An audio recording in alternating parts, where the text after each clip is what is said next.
Hello everyone, welcome back to the workbench for another unboxing. Today I'm taking a look at this, the 1/72 scale Hawker Hurricane Mk.1 from Airfix. I'm Matt, this is Model Minutes, and join me as I get stuck inside this box and see what this kit is like. So starting off on the front then, we've got this image of the Hawker Hurricane in combat with a couple of BF-110s. Down here on the left, we've got one image of sort of the paint scheme that's included. So this indicates immediately there's only one paint scheme. And we do have an item code of A01010 alpha. And then that's pretty much it for that bit. So we're going to turn on to the thin edge here. On this thin edge, we've got some health and safety information, but we do quite helpfully have tooling information from Airfix. So over here on the sort of mid-right, it says that this was tooled in 2013, but this particular pack was designed and released for 2020. So I'm a little bit behind the curve, and this may not be the most recent version. Flipping over to the other long edge, we do have some information about the Hawker Hurricane. Again, the same image of the paint scheme that's included, and then we have some stats about the kit. It's 133mm in length, 171 in width, and it contains 63 parts. Moving over to the right hand side, it tells us this is skill level 1, so it should be a fairly easy kit to build, and we have 1 flying hour. Cut out and keep that coupon. If you're a member of the Airfix Club, you can redeem it against more kits, or alternatively send it to Models for Heroes and they can redeem it for their charitable work. The thin edges just features the same sort of artwork that we've seen on the front. Flipping over to the back, however, because this is sort of a single release, this is where we find our full colour painting instructions, which is always good to see. It's always great to have full colour painting instructions because it makes it less ambiguous. And we can see that we've got an early version of the Hawker Hurricane with a 2-bladed propeller with black and white identification on the lower side. And this is an aircraft that was in northern France in 1939. I think it is worth noting at this point that this particular paint scheme does actually have sort of like around the outside of the roundels here a darker shade. It's my understanding that the aircraft would have originally had a yellow outline to the roundels, and when war broke out or before war, they would have painted them over with camouflage colours to make sure it wasn't like as visible, but the painting wasn't exact, so it was quite a little bit darker. Perhaps they did it in the field, they did it in location, so they did it with the best paint that they had available. Naturally, because there's only one paint scheme, this is the one I'm going to have to do. It says that there are cartograph decals included, so they should be to a nice quality. We do have paint colour callouts down here for the various home rule paints that they suggest, but naturally you could pick any other brand if you wanted to do so. Just a small point about this outside band. It's not like included as part of a decal or anything. You literally have to paint it on. They do suggest that you add a little drop of black paint. They do say it here. It's very tiny writing, but they do add a drop of black to the color of the camouflage. They haven't given us any dimensions for it, so going to have to kind of figure it out. I think in the more recent release they did actually tell you, because they have a similar paint scheme, they tell you the sort of dimensions for it, so I might have to look that one up and see what they say. I'm wondering actually if it would be better to like create a mask for it and then spray like a very thin dark paint over the top, just to give like a glaze and give an impression of that being there. Otherwise, personally, I might not even bother doing that slight banding around the outside. I might just not bother. And with that, let's get inside the box. I've already had a look inside this one. This has been in my stash for a while. I've just never really got round to it. It's one of those kits which I put down, and then another kit gets put on top, and then another kit gets put on top of it again, and then so on and so forth. So hopefully we'll get this one done soon. So instructions then, they are to the normal format from Airfix, information about the kit and the prototype aircraft, and we have some tips down the bottom here. Then we flip over to the next page and we should see a symbol key to the various things you might see during the build. And then we're straight into the build. So this one, I mean, most Airfix kits kind of start with building a cockpit, but actually in the Hurricane, you start with the landing gear base first. So there are some bits and pieces that need to go in the landing gear base, such as this cylinder. I think it's for like compressed gas or something for operating the landing gear. We build up the base. It does say to paint the internal areas in 56, which is an aluminium. They have picked out different elements in different colors, so you identify where you should be painting. It does make indication here that you could include a display stand. This display stand, AF1006, has not been seen in the Airfix range for a while now.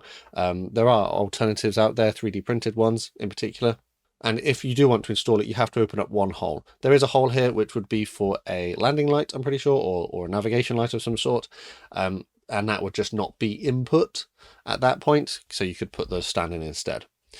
Moving on, we do add our upper wing to our lower wing, and there's a bit of the cockpit floor that needs to be painted in aluminium. And then we move on to adding elements of the cockpit, such as the control column, the rudder pedals, and sort of the feet plates where the pilot would put his feet. And then on the inside of the fuselage, we would put the other elements, including sort of this bulkhead frame for our seat and the control panel, which features a decal. There is a hole that needs to be drilled out here. Not entirely sure what that is for at the moment, but that may be for an external part. So I'm just going to flick through whilst I got this in my head. Yes, there we go. So there is an external part here, which you can see E10. It says it's an option, but I presume because there's only one option included in the kit, we would need to include that. So definitely, I'll probably do that in this particular build. I think it's on the box. Yeah, so on here you can see it's there on the fuselage side.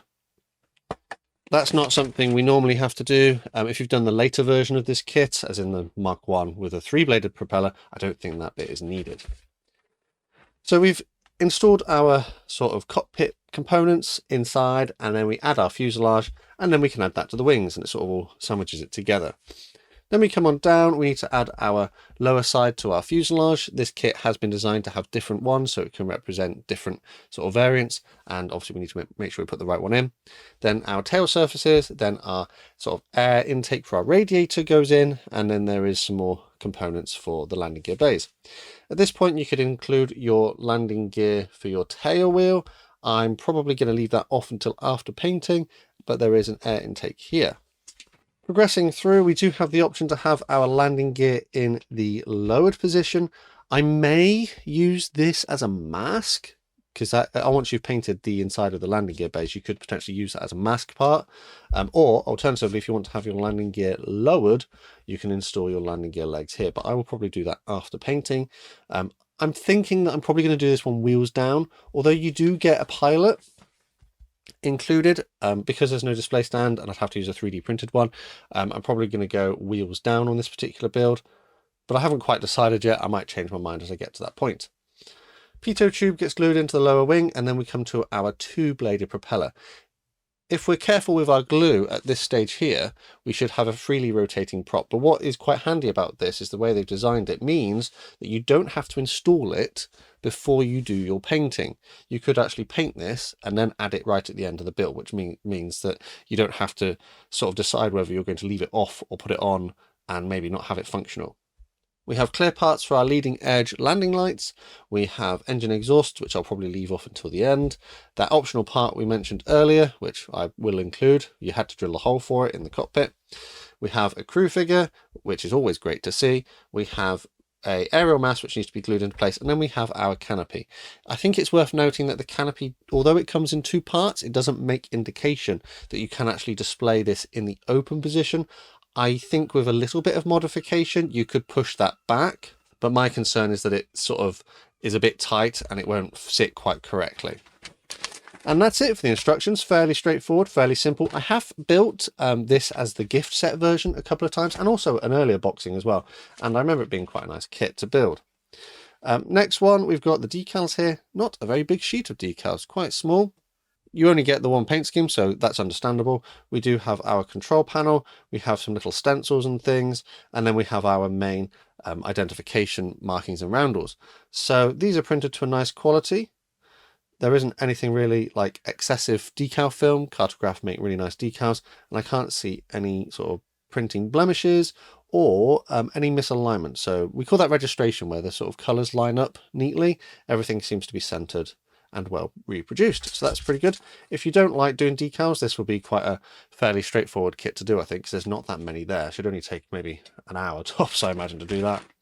And then that brings us on to the plastic parts, which, as you can see, I've already had a rummage in the bag because I'm like a child and I can't wait to play with my toys. So I'm going to look at the clear parts first because that's where I like to begin. And there it is. So clear parts then are on a little sprue. They are molded to a good quality. There's not much in the way of flash. There is a strange sort of artifact here. Let me just get something to point at this with. Across this canopy or windscreen part here, there's like a molding line or a blemish of some sort, of like a crack. Hopefully that will show up in the video. I don't think it will detract too much from the build, but it is strange that there's this line across here. Obviously we do get two to pick from.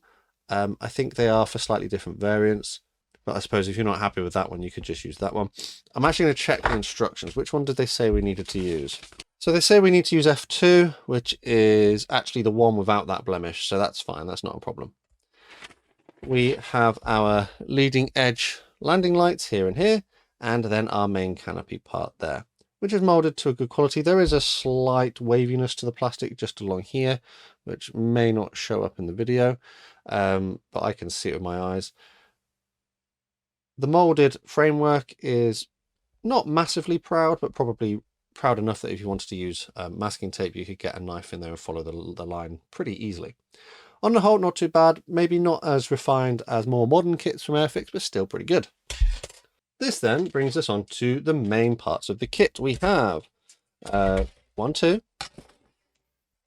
3, 4, 5 sprues of light grey plastic. So this, obviously, with light grey plastic indicates that this is an older release from Airfix.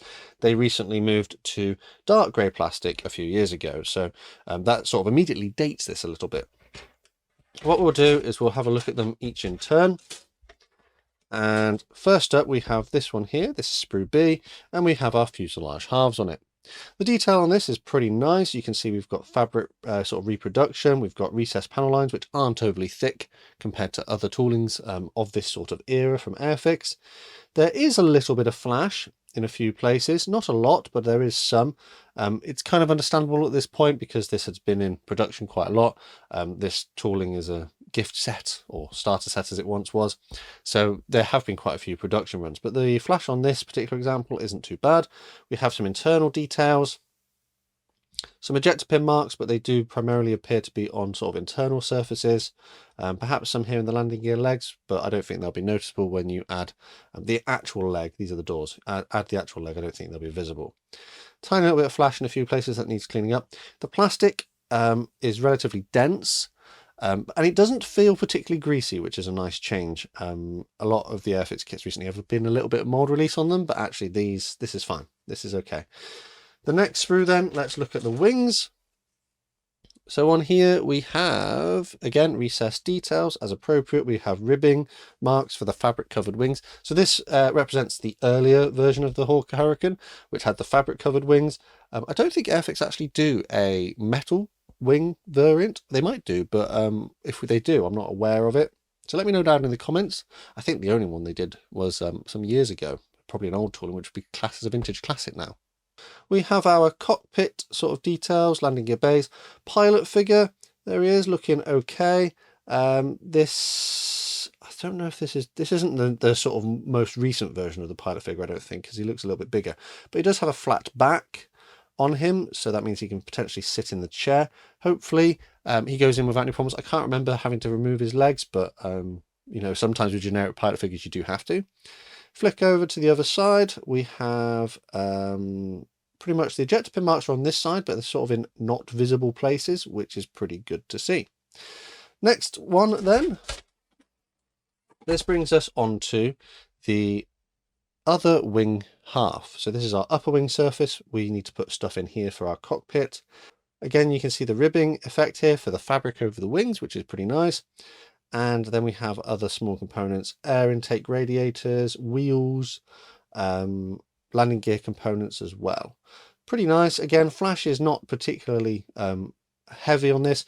Probably worth noting the sprue gates are a little bit heavy, so a little bit of work and care will be needed to make sure you have a clean cut on those. The wheels do have a softened edge or a flattened edge on one side for when you've got them in the lowered position.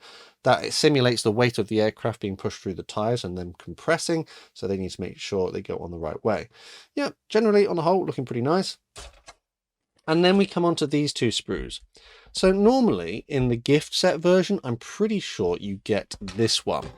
because you would have a 3-bladed propeller and all of the relevant parts. So you can see here we've got 3-bladed propeller, we've got a rudder surface, a sort of tail, an underneath fairing, and a rear of our pilot seat. But we do have a second one because this is also designed to represent an earlier Mark 1 variant. So you can see that there are some differences here. In particular, the main differences are that the earlier version has a smooth fairing underneath, whereas this has a sort of filleted version. I think we need the filleted version. So this would be included, both sprues, because you need parts from both, but there are potentially earlier, even earlier variants of the Mark 1 which has this smooth surface here. We have different tail surfaces as well. So the actually the tail surfaces look to be very similar. I think maybe because they could just omit one of these and just include the other. We do, however, have some engine exhaust pipes here. I don't think we need these ones, but I think this represents a very early version of the engine exhaust. We have a different part to our pilot's back. I think this is because this one had armor, whereas this one did not, so it's an earlier version. And then we do have our 2-bladed propeller here. Obviously, we're going to have to use that one because this particular version needs it. And that's the reason why I bought the kit, actually, was because I thought that I haven't had a 2-bladed Hurricane and I wanted one, so I bought this kit for that. We do have other bits here, tail wheel, that small bonus component, and a few other bits and pieces which may be needed to depict an earlier version of the Hawker Hurricane. So we need some from this and we need some from that. There's a bit of a mix in between the two variants. But that is pretty much that. So let's round up. We had 1, 2, 3, 4, 5 light grey or bluey grey plastic sprues molded to a fairly nice quality with a good level of detail. Not much flash. Perhaps the sprue gates are a little bit heavy, but generally pretty nice looking. We had one set of clear parts, maybe not sort of the best in the world due to a little bit of waviness and a few little scuffs in places, but the flash is minimal and it should be okay. Not really any problem with the clear parts. We have a small sheet of decals from Cartograph, which are printed to a lovely quality. And we had a set of instructions which are easy to follow, and there are elements of colour which allow us to make quick progress without making too many mistakes. And all of that came contained within the small box from Airfix with some lovely artwork on the front, which was part of the reason why I bought this one, and also our full colour painting instructions on the back. Obviously, only one paint scheme. So with all of that in mind, how much would this one have cost? Well, unfortunately, at the moment, it would seem that Airfix have moved on. This one is no longer available. But if my recollection serves, this was originally £8.99 back when it was originally in stock, sort of the 2020 onwards, until it became replaced by the latest version. So £8.99, not too bad. You get in one paint scheme. It's like a pocket money kit, isn't it? You've got quite a nice looking kit. You've got a good number of parts. I mean, you've got what, five little sprues of plastic parts? And you're getting Cartograph decals, which are some of the best quality decals out there. And you're getting all these other, colour paint scheme and all that sort of stuff. So I think £8.99 for this wasn't a bad price. However, if you wanted a Hawker Hurricane from the Airfix range now, you'd have to go for their latest version, which is slightly more expensive at £11.99. And you might think to yourself, oh, that's a bit of a price increase. And whilst, yes, it is a little bit more expensive, there is a reason for that. This kit that I've got here is technically a Series 1 kit, which means it's like the very bottom of the range. It only comes in this small box with one paint scheme, whereas the current version on the Airfix website is technically a Series 2 Airfix kit, and it comes with 2 paint schemes. So you have a choice and you can pick the different variants. One of them has a 2-bladed propeller, one of them has a 3-bladed propeller. So that helps to justify why that one might be a little bit more expensive, because you've got a little bit more choice. As mentioned though, it's not a particularly new tooling in the Airfix range. It dates from 2013, so just back when Airfix were sort of redesigning quite a lot of their toolings. It's perhaps a little bit more refined than some of the slightly earlier toolings, such as the Spitfire Mark 1, but I think it still holds up reasonably well today. This has been available in various boxings throughout the years.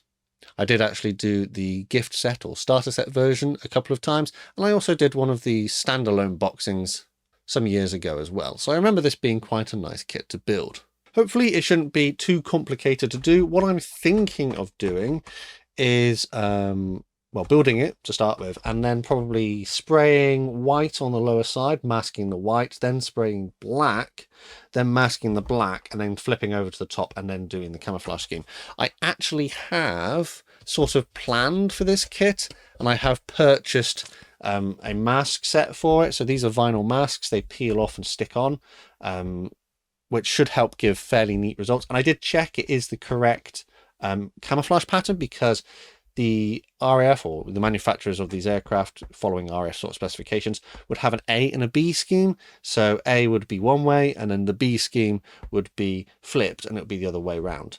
Literally just a mirror image. So I'm pretty sure this is an A scheme, and I've checked that it sort of works with it. I also went out and bought a Montex mini mask set for this. It has our canopy masks and wheel masks by the looks of it. The only thing, I mean, Montex masks are fairly cheap, but they're not always like the thinnest printed. So I hope that they go onto the kit okay. I have had little problems with them in the past where this paint has got underneath them, but I'm hoping that they'll work okay. Obviously, these are optional extras which you have to buy yourself. As a small tip, though, these ones potentially could be reused on future projects as well if you're careful with them. But yeah, I hope that this will be a fairly quick and pleasant build. And maybe because it's an earlier version with two-bladed propeller, it will look a little bit more interesting on my shelf. And with that, I think I'm going to wrap this one up here. Let me know down in the comments what you thought of my assessment and whether my review of this kit was fair. As always, quick shout out to my Model Club members for the extra support they give the channel. Massive thanks to these guys on screen. And if you'd like to join them or support the channel in other ways, check out the links in the description. The best way to support the channel for free, though, is by subscribing with notifications turned on so you never miss a modelling upload. But the last thing to say is a massive thank you to you for watching this one, and I'll catch you on the workbench again next time.